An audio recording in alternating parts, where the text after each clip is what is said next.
بسم اللہ الرحمن الرحیم۔ معزز سامعین، السلام علیکم ورحمۃ اللہ وبرکاتہ۔ ناظرین گرامی، جب ذوالقرنین اسکندریہ کی تعمیر سے فراغت پا چکے اور اس کو خوب مستحکم بنا دیا تو آپ نے وہاں سے کوچ فرمایا اور چلتے چلتے آپ کا گزر ایک ایسی صالح قوم پر ہوا جو راہ حق پر گامزن تھی اور ان کے جملہ امور حق پر مبنی تھے، اور ان میں یہ اوصاف حسنہ بدرجہ کمال موجود تھے۔ روزمرہ کے امور میں عدل اور ہر چیز کے مساوی تقسیم، انصاف کے ساتھ فیصلہ کرنا، آپس میں صلہ رحمی، حال وقال ایک۔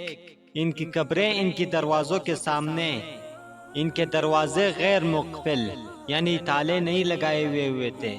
ان کا کوئی امیر و قاضی، نہ آپس میں امتیازی سلوک، نہ کسی قسم کا جھگڑا، نہ گالی گلوچ اور نہ کہا بازی، نہ رنج و غم، آفات سماویہ سے محفوظ عمر دراز، نہ ان میں کوئی مسکین نہ کوئی فقیر۔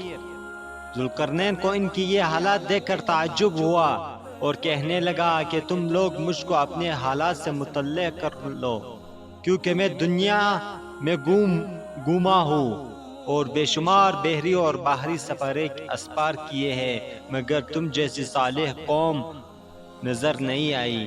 ان کے نمائندہ نے کہا، آپ جو چاہے سوال کر لے اور ان کا جواب دیتا جاؤں گا میں۔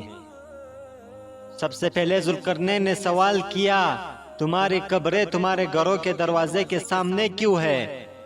نمائندہ قوم، ایسا ہم نے عمدن اس لیے کیا تاکہ ہم موت کو نہ بھول جائیں، بلکہ اس کی یاد ہمارے دلوں میں باقی رہیں۔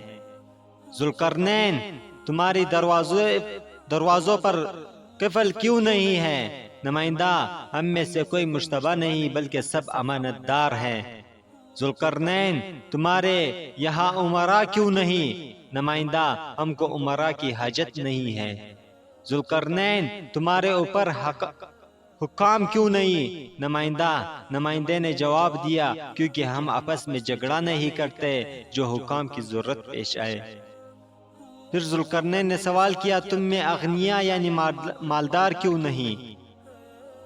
نمائندہ نے جواب دیا، کیونکہ ہمارے یہاں مال کی کثرت نہیں۔ ذوالقرنین، تمہارے یہاں بادشاہ کیوں نہیں؟ نمائندے نے جواب دیا، ہمارے یہاں دنیوی سلطنت کی کسی کو رغبت ہی نہیں۔ پھر ذوالقرنین نے سوال کیا، تمہارے اندر اشراف کیوں نہیں؟ نمائندہ نے جواب دیا، کیونکہ ہمارے اندر تفاخر کا مادہ ہی نہیں۔ پھر ذوالقرنین نے سوال کیا، تمہارے درمیان باہم اختلاف کیوں نہیں؟ نمائندہ نے جواب دیا، کیونکہ ہم میں صلح کا مادہ بہت زیادہ ہے۔ اس کے بعد ذوالقرنین، تمہارے یہاں آپس میں صلح کا جھگڑا کیوں نہیں؟ نمائندہ نے جواب دیا، ہمارے یہاں حلم اور بردباری کوٹ کر بڑھ دی گئی ہے۔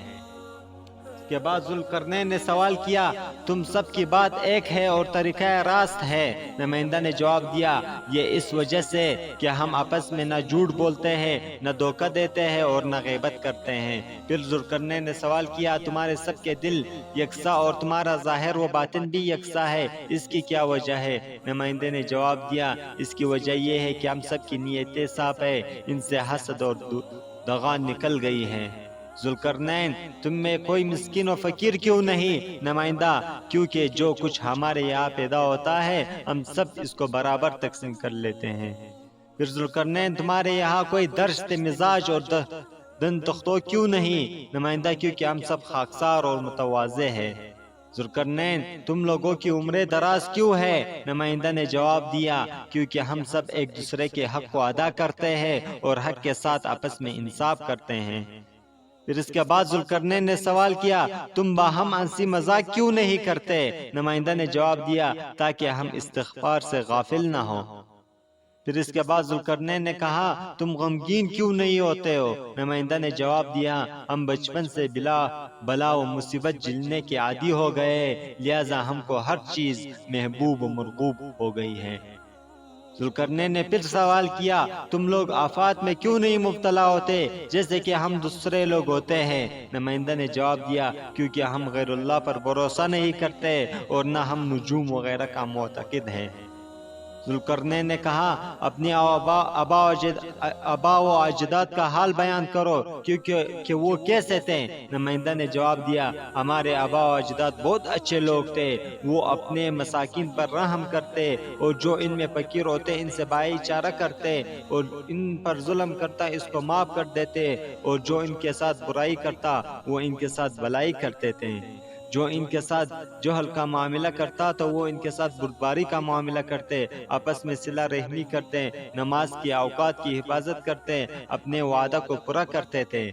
اسی وجہ سے اللہ تعالیٰ نے ان کے ہر کام درست کر رکھے تھے، اور جب تک وہ زندہ رہیں ان کو اللہ تعالیٰ نے آفات سے محفوظ رکھا، اور اللہ نے اب ان کی اولاد یعنی ہم کو بھی انہی کی نقش قدم پر ثابت رکھا۔